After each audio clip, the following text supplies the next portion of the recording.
अस्सलाम वालेकुम वरहमतुल्लाहि वबरकातुहू। इत्तेहाद न्यूज़ में आप सभी का खैर मकदम है। क्यों मुझको बनाते हो तासुब का निशाना? मैंने तो कभी खुद को मुसलमान नहीं माना, देखा था कभी मैंने भी खुशियों का जमाना। अपने ही वतन में हूं मगर आज अकेली उर्दू है मेरा नाम, मैं खुसरो की पहली।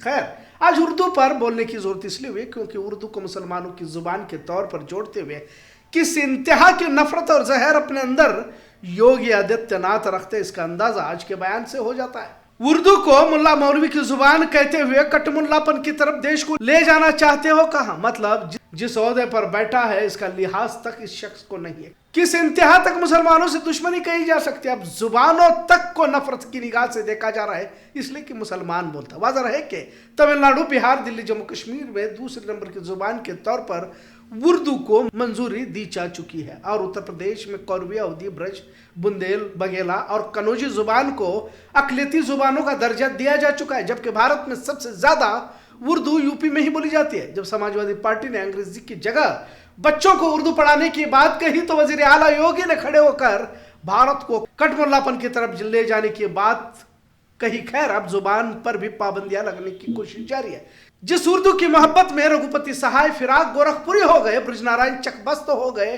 पंडित हरिचंद्र अख्तर हो गए, संपूर्ण सिंह कालरा गुलजार हो गए, जिस उर्दू में भगत सिंह खत लिखा करते थे, जिस उर्दू को खुद गांधी जी हिंदुस्तानी भाषा कहा करते थे, जिस भाषा से नेहरू और पटेल ने मोहब्बत किया था, प्यार किया था, जिस भाषा ने इनकलाब जिंदाबाद का नारा लगाया था, जिस भाषा ने जय हिंद का नारा दिया, जिस भाषा में मोहब्बत और बगावत के गीत गाए गए, आज एक सूबे के मुखिया उसी भाषा को कटमुल्ला की भाषा कह रहा है। उन्हें कोई बताए कि उर्दू कटमुल्ला की नहीं बल्कि देश की जुबान है। इनकलाब के नारे इसी उर्दू जुबान ने दिए थे, इसी जुबान ने इस मुल्क को आज़ादी दिलाई थी और मुल्क को आज़ादी के लिए जो नारे लगाए थे इसी उर्दू जुबान ने दिए थे। ये जुबान जितनी मुसलमानों की है उतनी ही आनंद नारायण मुल्ला की जुबान भी है। इसी आनंद नारायण मुल्ला ने यह शेर कहा था, मुल्ला बना दिया है इसे भी महाज जंग।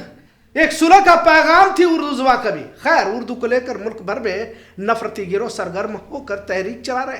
तो जिन मुसलमानों से उर्दू की निस्बत जोड़ी जा रही है, क्या उन्हें भी उर्दू आती है? यह सवाल भी उतना ही अहम हो जाता है। आज इसी लैंग्विस्टिक माइनॉरिटी कमीशन के यश कुमार बेलगाम आए थे। यहां भी आपको बड़ा ताज्जुब होगा कि उर्दू जुबान को लेकर ना तो यहां के मुसलमानों में किसी तरह की संजीदगी देखी जाती है और ना ही रियासत की कांग्रेस हुकूमत जो मुसलमानों के वोट लेकर इख्तिदार पर बैठी है संजीदा नजर नहीं आ रही। और बेलगाम के अवाम यहां भी बेहिस नजर आती है। आज जब अकलियती जुबान के कमिश्नर बेलगाम आ रहे थे तो किसी को भी इसका इल्म नहीं था। इसके बावजूद कुछ लोग वहां पर पहुंचे, यहां कुछ बातें सामने आई और भी ताज्जुब की रही।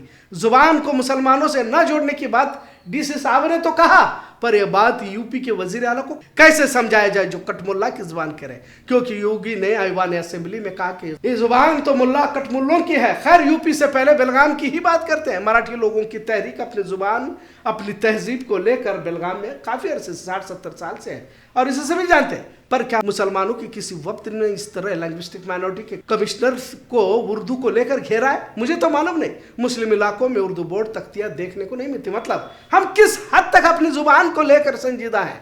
खैर, डीसी बेलगाम ने मराठी को लिंग्विस्टिक माइनॉरिटी का दर्जा देने की बात कही और जो पहले से, पर उर्दू जुबान को इसलिए नहीं दिया गया क्योंकि उर्दू जुबान बोलने वाले 15% से कम बताए गए। अब अगर उर्दू की स्कूलों की तादाद, उर्दू स्कूलों में पढ़ने वाले बच्चे और इनके वालिदैन इस तरह अगर हिसाब लगाया जाए तो तकरीबन 18 से 20% के करीब उर्दू बोलने वालों की तादाद हो जाती है।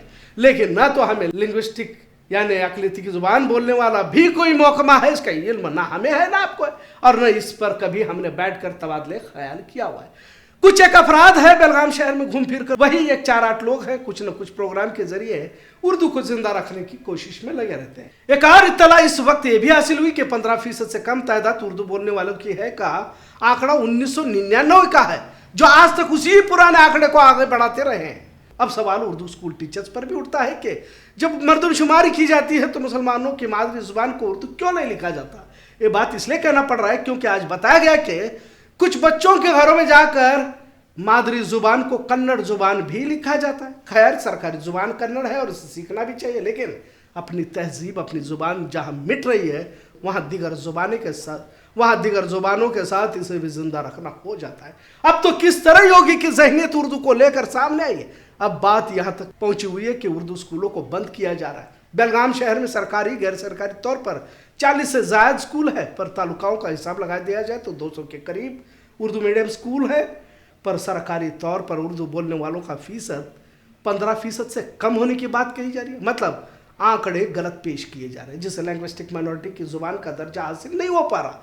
इसी तरह उर्दू जुबान से दूर होते रहेंगे तो आने वाली नस्ल भी उर्दू से नाशना होगी, जिसके जिम्मेदार हम सब होंगे। मामला बहुत छोटा लग रहा हो, पर बात आगे बढ़ चुकी है। एक तरफ यूपी में उर्दू को लेकर योगी आदित्यनाथ की जहरालूद बातें, और बेलगाम में उर्दू को अब तक लैंग्विस्टिक माइनॉरिटी जुबान का मैार ही न हासिल होना एक तरह हम सभी के लिए शर्मनाक कह सकते। इतना जरूर। आज का मौजू कैसा लगा इस पर जरूर कमेंट करें। इत्तेहाद में देखने के लिए शुक्रिया।